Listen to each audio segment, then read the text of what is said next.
ಅಕ್ಷಯ ನ್ಯೂಸ್ಗೆ ಸ್ವಾಗತ.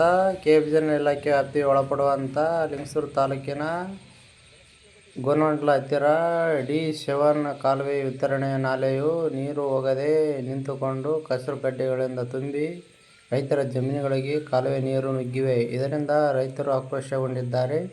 ನಿಂತ ನೀರನ್ನು ಸಾಗಿಸಲು ಕೆವಿಜನ್ ಇಲಾಖೆ ಅಧಿಕಾರಿಗಳು ಜೆಸಿಬಿ ಮೂಲಕ ಕಾಲುವೆಯನ್ನು ಅರೆಗಡೆದು ನೀರನ್ನು ಮುಂದೆ ಸಾಗಿಸಿದ್ದಾರೆ. ಇದರ ಕುರಿತು ರೈತರು ಆಕ್ರೋಶಗೊಂಡು ಕೂಡಲೇ ಈ ವಿತರಣಾ ನಾಲೆಯ ಡಿ7 ಕಾಲುವೆಯನ್ನು ಪೂರ್ಣಗೊಳಿಸಿ ಮತ್ತು ಇಲ್ಲವಾದಲ್ಲಿ ರೈತರು ಆಕ್ರೋಶಗೊಂಡು ಹೋರಾಟ ಮಾಡಲಾಗುತ್ತದೆ ಎಂದು ಆಕ್ರೋಶ ವ್ಯಕ್ತಪಡಿಸಿದ್ದಾರೆ.